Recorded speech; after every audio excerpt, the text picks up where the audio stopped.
Hi everybody, it's Stewart A. Swerdlow. And Janet Diane Moya Swerdlow. And this is the Expansions News Podcast for the middle of August 2017.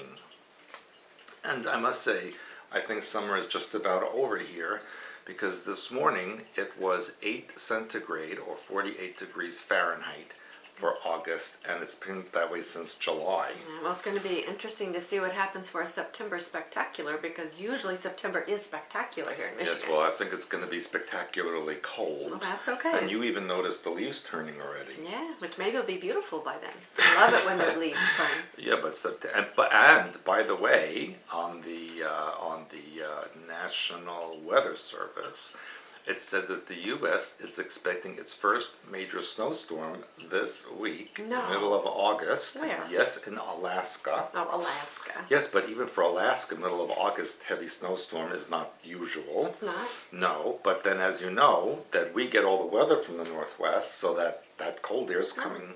No, I like cool Down air, here. so I'm okay with that. Yes, but it is only middle of August. It's okay. I'm okay with that. And so I guarantee that sometime in September, the National Weather Service is going to say, oh, August was the hottest August on record in 4 million years. It was the hottest August. That's what they're going to say. I believe you. There could be ice hanging out their nose and they will still say it. Yep. Anyway, speaking of the Northwest, which is your homeland. Yes, I love the Northwest, except not kind of what it's become, but... Well, you're not going to like this part. What? Because the world's top volcanologists are in Portland, Oregon this week for the International Volcanology Assembly, which is the first time it's been held in the U.S. since 1989. Is that like Dr. Spock? Wasn't he a volcanologist? He was from Vulcan. Oh. And these scientists said that the prominent and dangerous volcanoes of the West Coast will be a subject of discussion. And particularly, they said the Cascade Range, all the way to Southern California, is home to the country's highest threat volcanoes, which they have listed 8 major volcanoes that are dangerous.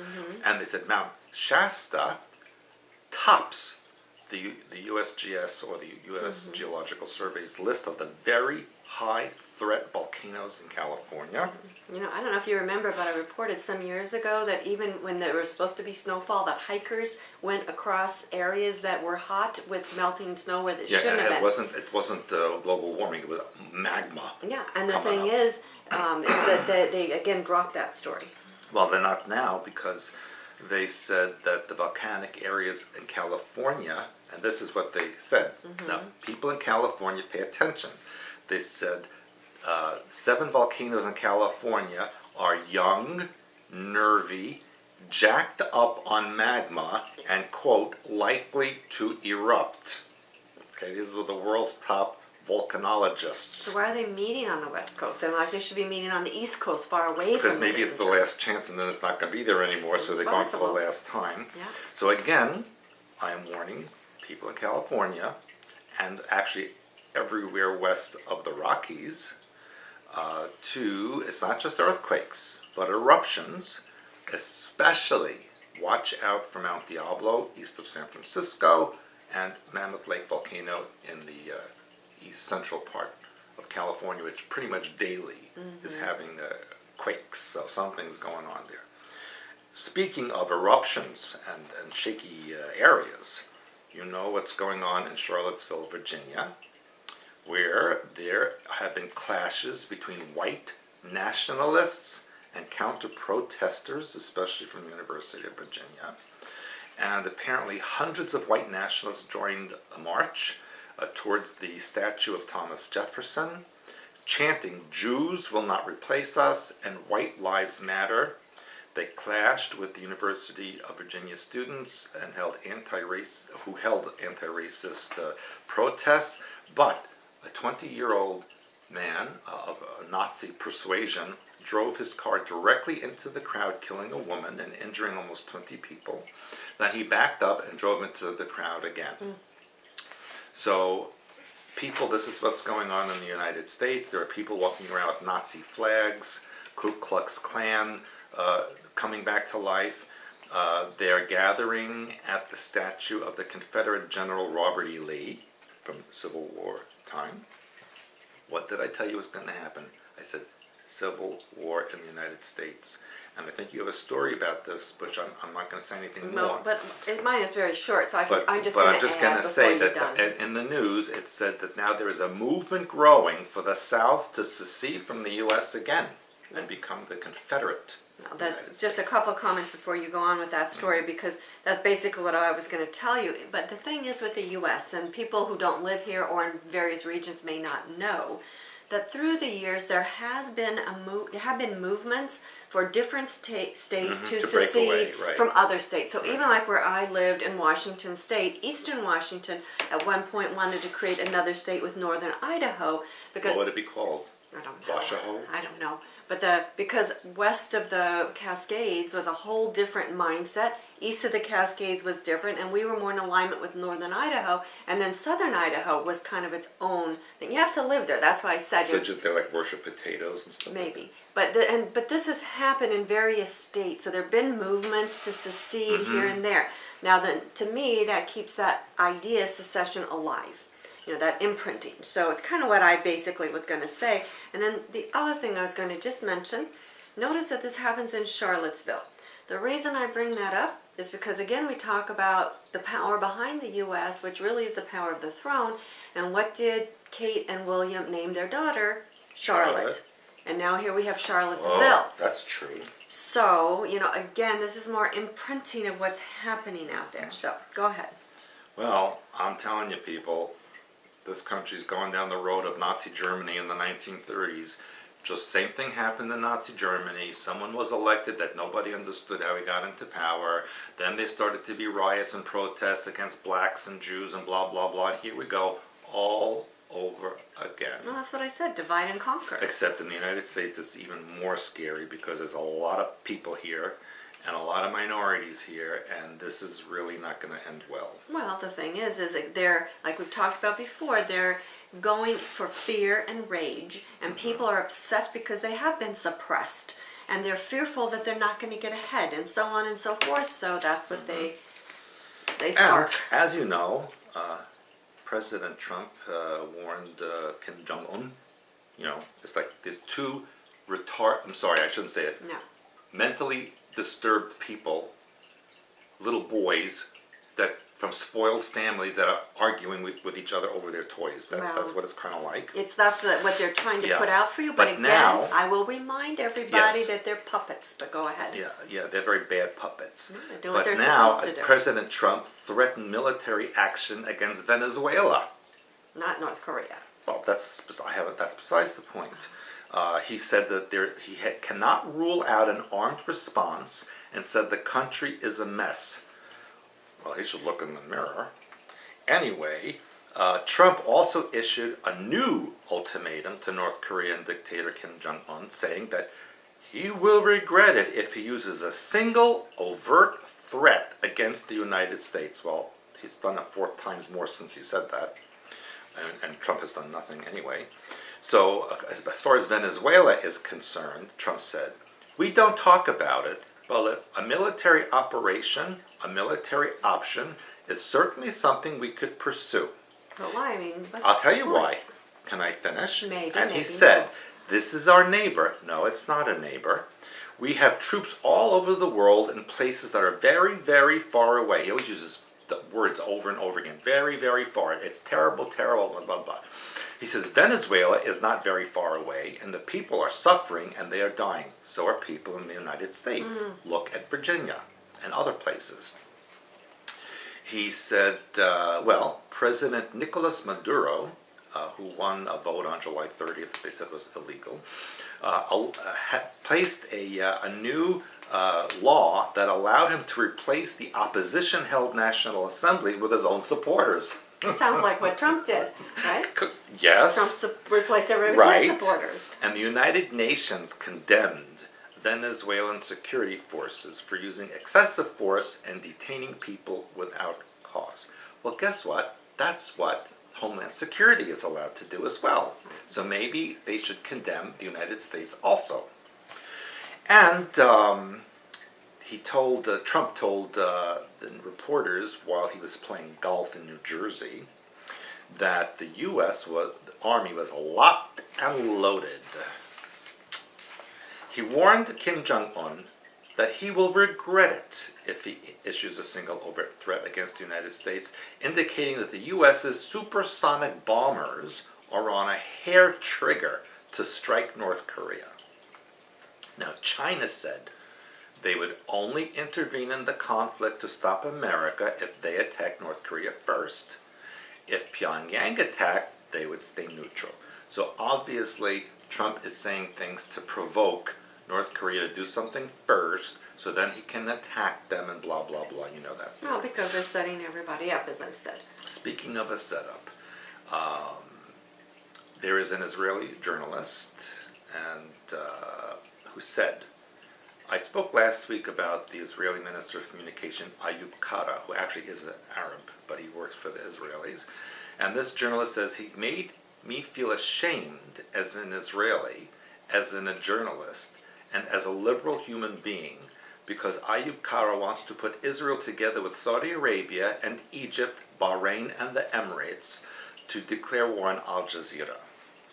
Now, there are commentators who suggested that the move against Al Jazeera in Israel has to be seen in the context of the new so-called coalition of moderate Sunni states in the Middle East, led by Saudi Arabia, which Israel is trying to be part of. So let's look at that. Israel is trying to be part of a coalition of Islamic countries.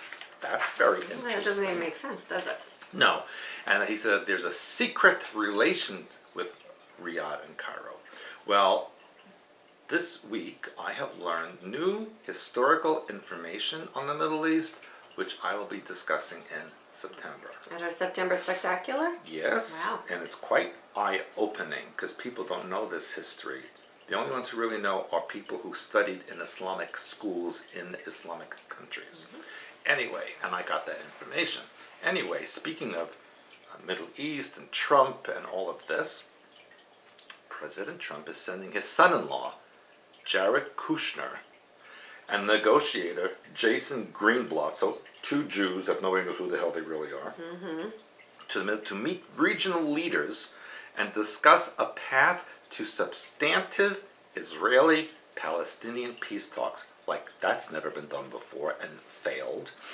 The White House officials said that they will include meetings with the leaders from Saudi Arabia, the United Arab Emirates, Qatar, Jordan, Egypt, Israel, and the Palestinian Authority. And again, this is my comment here, that this is a part to redraw the map again of the Middle East, actually to its original designations, which I will show you on September. That makes sense. Now, I have to go back to the volcano story because this just came up recently, that the ground around the Yellowstone supervolcano has deformed. I've spoken about this a couple of weeks ago. It's now had, since June 12th, just about 2 months, 1,562 earthquakes. Wow, it's a lot. Yeah, but they said the alert level is at normal. There's 1,562 earthquakes in 2 months, and that's normal. Okay. And then the experts said swarms of this kind are common in the area, really, because I've never heard of it before in all the years I've been alive, and I've been alive for centuries. Yeah. And they said that these earthquakes make up roughly 50% of the seismic activity in the Yellowstone region. So what the heck is the other 50% made up of? I would want to know that too. Now here's something that would interest you. If it were to erupt, after they said nothing's going to happen, then they said, well, if it were to erupt, the Yellowstone volcano would be 1,000 times as powerful as 1980 Mount St. Helens eruption, which you experienced. Yes, I did. Yes, but although they say the risk is low. Yeah, 1,562 earthquakes, and it's a low risk. Now, they went on to say, Yellowstone hasn't erupted for 70,000 years, so it's going to take some impressive earthquakes and ground uplift to get these things started. Well, I think, 1,562 earthquakes is impressive. Besides intense earthquake swarms, and they're talking above 4 or 5 on the Richter scale, we expect rapid and notable uplift around the caldera, possibly tens of inches per year. That's a lot. That is a lot. Finally, rising magma will cause explosions from the boiling temperature of the geothermal reservoirs. And then they go on to say, even with explosions, earthquakes, and notable ground uplift, the most likely volcanic eruptions would be the type that would have minimal effect outside the park itself. Well, Mount St. Helens, you know. Yeah, it dumped ash in New York. Yeah, and they said that. And I remember that. Yeah. No, it was a mess. So, very interesting. Anyway, so you already talked about the secessionist story, so I'll cross Yes. that one off my list. Well, you might have more details. I don't. It was just general. Anyway, I also wanted to report another finding of NASA, and this was interesting because they claimed that they have just discovered an exoplanet that has the atmosphere of glowing water.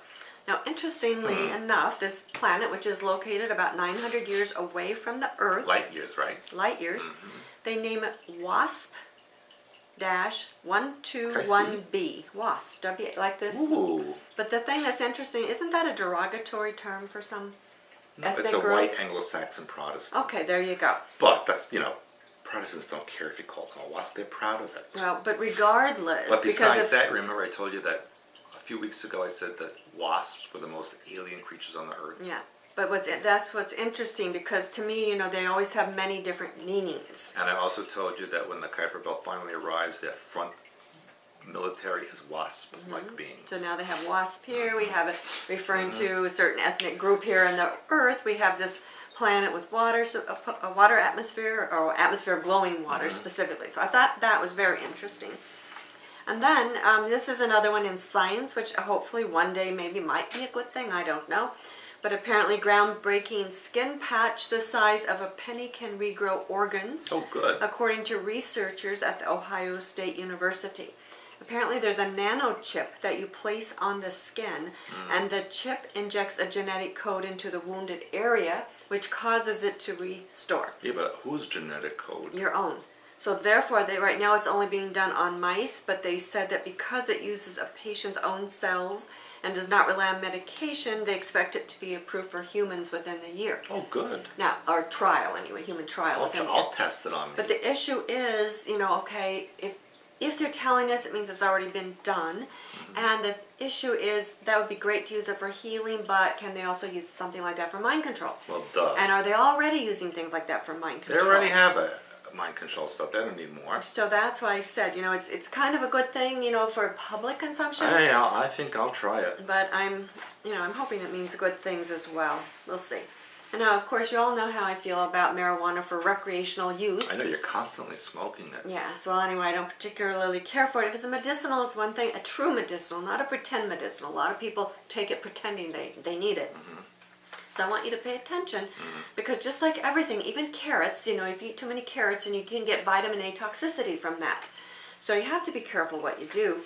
And now there's a study from Georgia State University that says that people who use marijuana on a regular basis have a higher risk of dying from high blood pressure.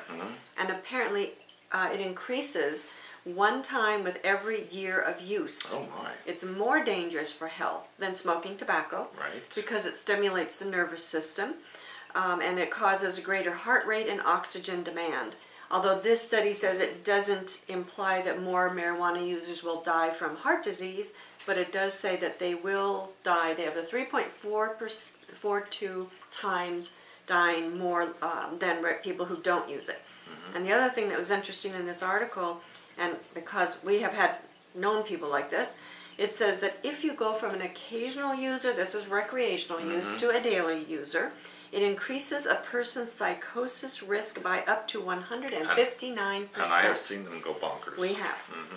And also, some of our clients are police officers. And one from the East Coast just recently told me that he has seen on his patrols and so on that there's a heavy synthetic marijuana out there, which is extremely dangerous. It causes people to go berserk. That's why we're seeing all these people, walking naked in the street, attacking people, eating people. Weird things. Really, he said opioids and synthetic marijuana is the new horrible thing on the street. Right, and then they're making it sound. I just saw some 5-minute long thing. I didn't watch the whole thing, but it was some supposedly shaman in Brazil sitting on a tree trunk all dressed in native garb, extolling the benefits and the joys of ayahuasca. So any of that stuff, like I said, there's a difference if you're indigenous and you grow up and it's part of your culture. There's a difference if that you need something for medical or to help whatever's going on in your body. But just to do it because you can, as I said, you might as well just sit down and eat a big batch of carrots. Because same thing, you can get toxicity and you can die. Yeah, and you turn orange too from carrots. Anyway, this particular study was published in the European Journal of Preventive Cardiology. And now this is going on with some of my stories about, what's going on with the world of sexuality, because that's always of interest to me. Apparently. And I think I reported on this particular story a few years ago, but there's an isolated Caribbean village where genetic disorder causes little girls to turn into boys and grow penises when they hit puberty. Now this happens with 1 in every 90 children in a town called Salinas in the Dominican Republic, which is caused by a missing enzyme which prevents male sex hormones in the womb. So they appear to be born female with no testes and what looks like a vagina, but when puberty hits, testosterone is suddenly released and basically they turn, what should have happened in the womb happens, now externally. So they go from girl to boy. Kind of. And so they're legitimate transgender. Well, yes, and physically. And so it said that it's so prevalent that it's not considered abnormal. And this now they refer to, what's this word? Huevedosis. Which literally translates to penis at 12. And they're also called pseudo-hermaphrodites. Now the interesting thing even more, and this is why I'm telling you about this particular story, is at the bottom of this story, and you can read the research for yourself. They actually introduce you to the term of intersex, which Stewart and I wrote about in Through Reality Sexuality back in 2002. So they introduce you to that term because they claim that intersex replaces the older term of hermaphrodite. Because we were talking about that, yeah. Although we wrote about this in 2002 because the people who were born this way, actually, they want the choice. They don't want to have that choice made for them. And this was interesting because in the UK alone, that's where this particular study comes from, it says that intersex affects 1 in every 2,000 births just in the UK. Wow. And that's that a lot, actually. There is, and there's an estimated 30,000 intersex people in the UK. I think there's like millions. Well, but my point being is intersex is a thing versus transgender, which is a different thing. So that's what I want you to be mindful of. You can read the article, read our book, because we talk about it. You can go to the Intersex Society online and read what intersex is versus what they're trying to do to children. As I said, if you're born one way, it's different. They're trying to make you into something. So with that in mind, my next story is about a San Francisco transgender day camp where children as young as 4 all the way up to 12 choose to be male, female, or neither when they check in every day. This is called the Rainbow Day Camp in El Cerrito, California. Now what's interesting, and I've told you this, that if you are, let's say if you're born as a male or a female and then you identify as that, you're going to be the oddity. And in this camp you are. They say we even take what's called cisgender children. Remember I told you that term some weeks ago, cisgender, C-I-S-gender. Cisgender, that means you identify with the gender in which you were born, in case you didn't know, and it defines it here so they can imprint you with what that is. So there's a term for something that you already are. Exactly. Interesting. Yeah. And this camp empowers children to practice gender self-determination, which again I think is bizarre. Okay. Every day they can choose if they want to be male or female or neither. So it could change each day. Yes. That's the point. What if they decide they want to be a goat one day? That probably will allow that, because then, I don't know, but I'm sure that will be part of it. Now, this was created by founder Sandra Collins, whose daughter Scarlett, who's now 9, revealed she was transgender when she was just 2. Right, because 2-year-olds know what difference between male and female. So, on one particular day, this article says, staff focused on the gender affirmative approach, which helps children go from living as the gender they were biologically born with to the one they identify with until they're old enough to decide on physically transitioning. So what is old enough? I don't know. I know somebody that started transitioning at 14. In my opinion, sorry, shouldn't happen, and the doctor should be prosecuted. And I know that person, and I know it was more psychological than biological. So, and then this was the most interesting part of this article. Listen to this. It says, it is one of the only camps in the world which caters to preschool age children who have come out as transgender. Here's the big one. Experts expect more to be created in the near future by programming. As more children continue to reveal themselves to be transgender at a young age. Now ask this question, people. How come all of a sudden little children don't know what sex they are? When I grew up, and for the last umpteen million years, everybody knew what they were when they were born and grew up, and that's what they were. All of a sudden now it's a problem because that's mind control. This is a mind control / programming issue. Period. And we've talked about they not only they confuse you to control you. So if you don't know what you are, if you're a goat or whatever. Now you think this was bizarre. I'm going to call it bizarre because I think it's bizarre. Okay, this next one is even more bizarre, if it can get that way. And this is somebody posted this on Facebook, so I went and I researched it. Yep, it's a thing. What is it? And it's growing. This is called eco-sexuality. Now this is now there's several things in here. Again, a quote. If you put in quotes, be very afraid. Do your work so you're not affected. This is a growing movement taking a new approach to, believe it or not, combating climate change. With sex? Jennifer Reed, again scary stuff, a PhD candidate in sociology at the University of Nevada, Las Vegas, That's a high-level school. Is writing a dissertation on eco-sexuality. Now the thing that makes it scary is the fact that, remember, the universities, which can do programming in there, literally mind control programming, they allowed this person as a PhD candidate to write this paper. Let's remember where it is. The state of Nevada, 80% of it's owned by the federal government for testing purposes and secret bases. And the other 20% is with prostitution and gambling, alcohol, and drugs and all of that. So go on. Okay. So in her dissertation, she says that the number of people who identify as eco-sexuals, eco or eco. So that's besides transgender. Now we have ecosexual. Or ecosexual. I don't say ecosexual. Is increased markedly in the past 2 years. According to this article, 2016 is the year ecosexuality hit the mainstream. Really? Because I didn't hear about it till the second. I know. I didn't hear about it till it came on my Facebook page. Ecosexuality is a term with wide-ranging definitions which vary depending upon who you ask. Now, we have a faculty member at the University of Nevada, Las Vegas, named Amanda Morgan. So this is, again, scary. This woman's on the faculty. Of this community health scientist who is involved in the ecosexual movement, and says on one end it encompasses people who try to use sustainable sex products, who enjoy skinny dipping. Okay, that I'm going to say, okay, I can kind of have it, but listen to this, naked hiking. That could hurt. Who wants to naked? Yeah, at least wear shoes. Well, not only that, but you have bugs and branches. And snakes. All kinds of, you have to run fast from Birds. a bear. Climb a tree. I'm sorry, that could hurt. Yeah. Okay, so. Plus the sunburn. That, she says, is like more than normal. And then on the other side, this is a professor who roll around in the dirt having an orgasm covered in potting soil. There are people who FU trees. What? They FU trees. How could you possibly? And she's using this language. This is now acceptable language from a faculty member. Or masturbate under a waterfall.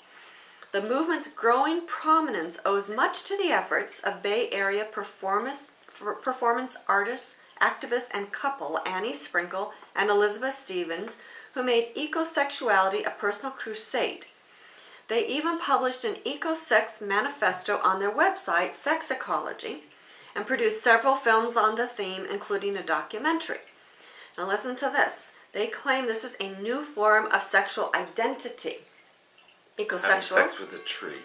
That last year's San Francisco Pride Parade, they led a contingent over 100 ecosexuals and a ribbon-cutting ceremony, and officially is in quotes in this article, to add an E to the LGBTQI acronym.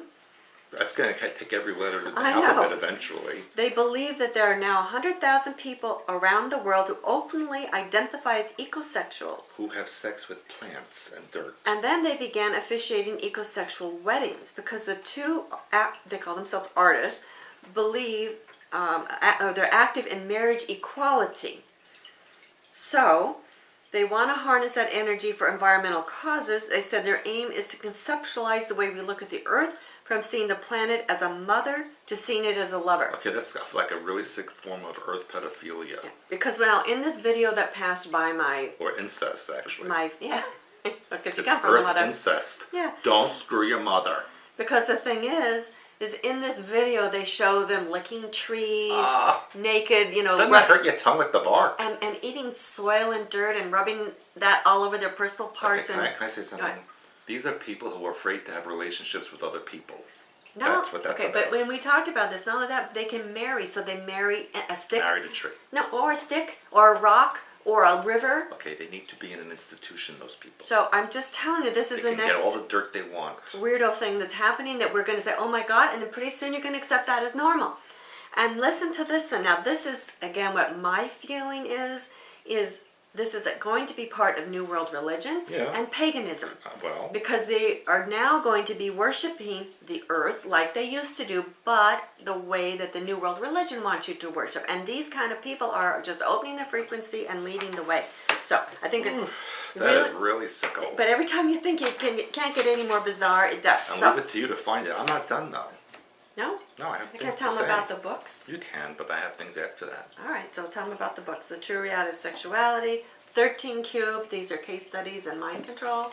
So I'll tell them about the rest of the books when you're done. What do you want to say?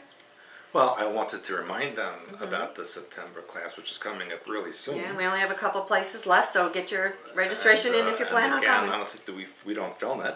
No, oh no. And so the information is you hear it and you get it or you don't get it. Or you're out. I also wanted to say that I just recently did a television show for the Russian TV, REN-TV, and it's called, the name of the show is Anna Chapman's Mysteries of the Earth.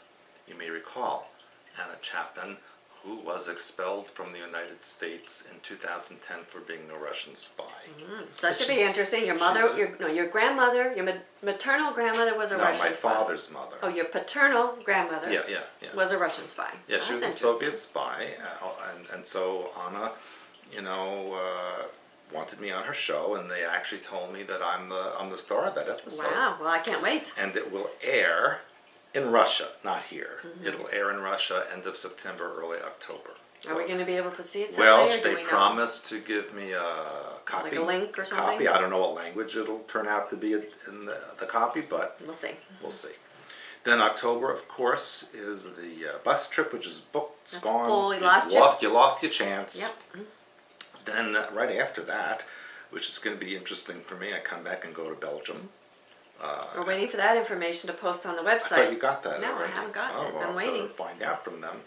And then November, I go right from Belgium to Tampa. Or before you go on Belgium, I was going to say, that's I think your only time in Europe from now till the end of the year. That's it. So if you're Unless the Russians tell me that I must come back immediately. well, do we consider Russia Europe? Isn't it like more Asia? No, Russia is in Europe and Asia. Okay, well anyway, so if you're English speaking, the Belgium event, Stewart will be giving that in English, and he will also be available for personal consultations. So for anybody in Europe, it's like a hop, skip, and a jump to get there. So once I post it, if you don't see it, write customer support at expansions.com, and Patricia will send you that information as soon as we have It'll that. be near the city of Ghent, where I did my last Belgium seminar.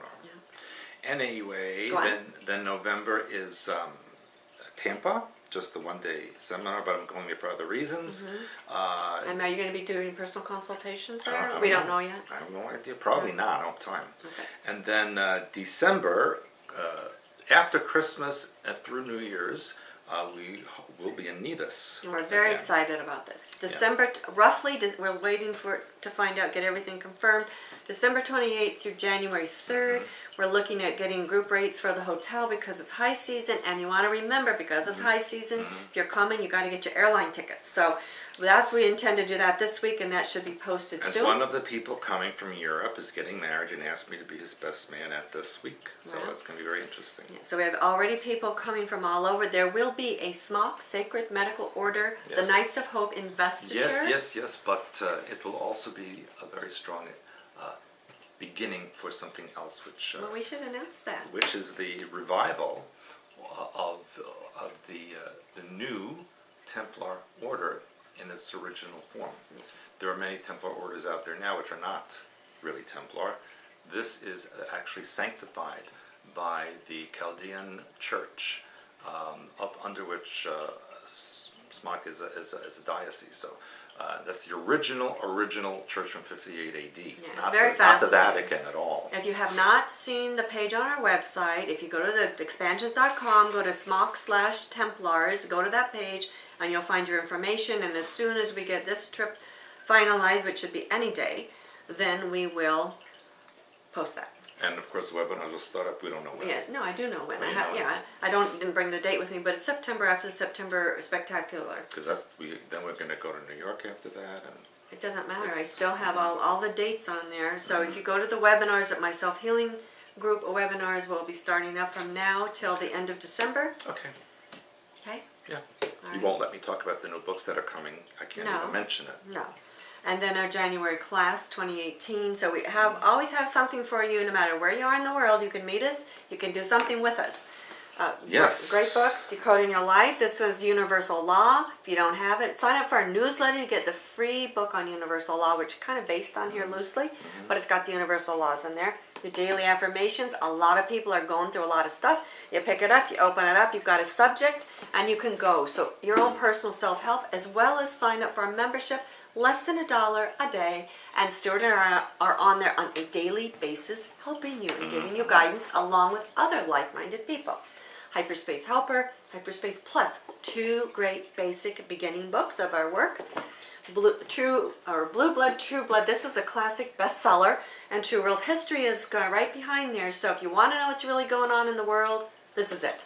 So, and we have lots of other books, but those are the ones I And brought some to now show are being them. translated into Spanish, isn't that correct? Yeah, we have, I think Hyperspace Helper is the first one coming out in Spanish. So if you know Spanish speaking people, we have, actually, I will put this out as well. We have a lot of people asking for our podcast to be translated into Spanish with subtitles.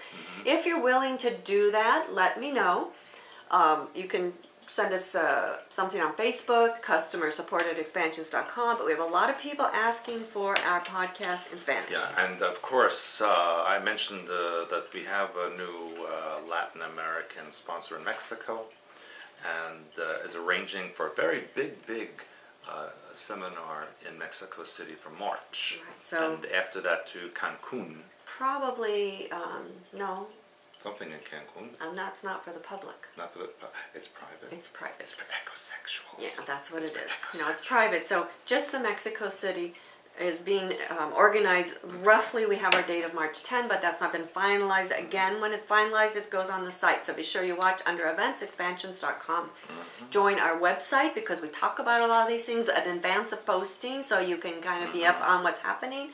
Again, September class is fabulous, as always. Update on our latest research from around the world. I mean, really stuff I didn't even know about till recently, so it's quite amazing. We have contacts from all over the world that you're not going to find anywhere. That's why he travels so much.